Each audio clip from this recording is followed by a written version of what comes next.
परिस्थितियां स्वभाव बदल देती हैं।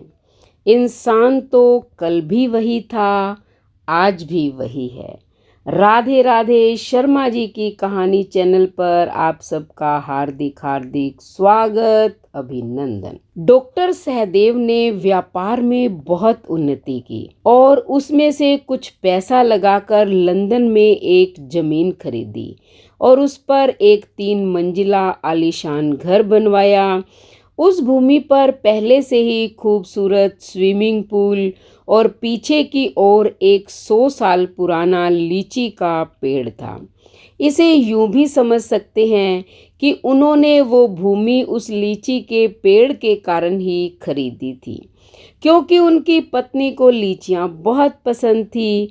लेकिन कुछ अरसे बाद रेनोवेशन के समय उनके कुछ मित्रों ने उन्हें समझाया कि उन्हें किसी वास्तुशास्त्र मास्टर की सलाह भी लेनी चाहिए। यद्यपि डॉक्टर सहदेव को ऐसी बातों पर कुछ खास विश्वास नहीं था, फिर भी मित्रों का मन रखने के लिए उन्होंने ये बात मान ली और हांगकांग से 30 साल से वास्तुशास्त्र के बेहद प्रसिद्ध मास्टर को बुला लिया। उन्हें एयरपोर्ट से लिया, दोनों ने शहर में खाना खाया और उसके बाद डॉक्टर सहदेव उन्हें अपनी कार में लेकर अपने घर की ओर चल दिए। रास्ते में जब भी कोई कार उन्हें ओवरटेक करने की कोशिश करती तो डॉक्टर सहदेव उसे रास्ता दे देते। तो एक्सपर्ट ने हंसते हुए कहा, डॉक्टर साहब, आप बहुत सेफ ड्राइविंग करते हैं।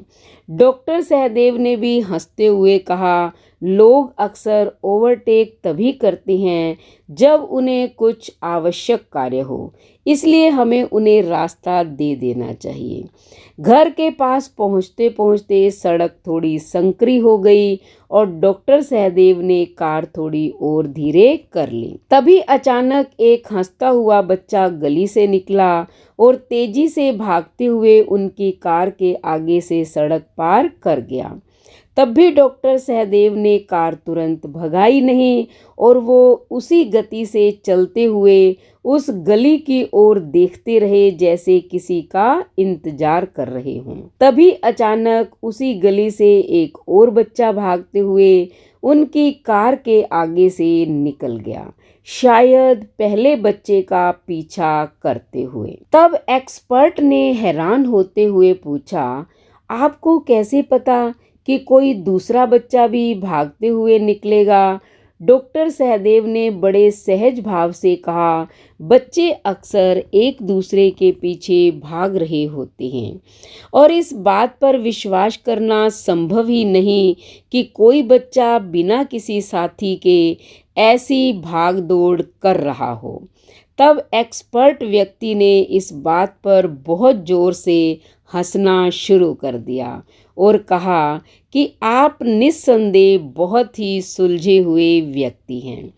घर के बाहर पहुंचकर दोनों कार से उतरे। तभी अचानक कार के पीछे की ओर से 7-8 पक्षी बहुत तेजी से उड़ते हुए नजर आए। यह देखकर डॉक्टर सहदेव ने एक्सपर्ट से कहा, यदि उन्हें बुरा न लगे तो क्या हम कुछ देर यहाँ रुक सकते हैं? एक्सपर्ट व्यक्ति ने कारण जानना चाहा। डॉक्टर सहदेव ने कहा कि शायद कुछ बच्चे पेड़ से लीचियां चुरा रहे होंगे और हमारे अचानक पहुंचने से डर के मारे बच्चों में भगदड़ न मच जाए। इससे वे पेड़ से गिरकर किसी बच्चे को चोट भी लग सकती है। तो एक्सपर्ट व्यक्ति कुछ देर तक तो चुप रहे, फिर धीरे से बोले, डॉक्टर सहदेव, इस घर को किसी वास्तुशास्त्र जांच और उपायों की आवश्यकता नहीं है। डॉक्टर सहदेव ने बड़ी हैरानी से पूछा कि ऐसा क्यों? तो एक्सपर्ट व्यक्ति ने कहा, जहां आप जैसे विवेकपूर्ण व आसपास के लोगों की भलाई सोचने वाले व्यक्ति उपस्थित होंगे, वो स्थान संपत्ति वास्तुशास्त्र नियमों के अनुसार बहुत ही पवित्र, सुखदायी और फलदायी होगी।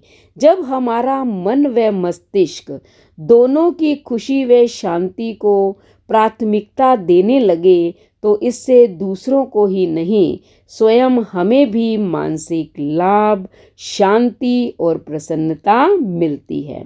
जब कोई व्यक्ति सदा स्वयं से पहले दूसरों का भला सोचने लगे तो अनजाने में ही उसे संतत्व प्राप्त हो जाता है।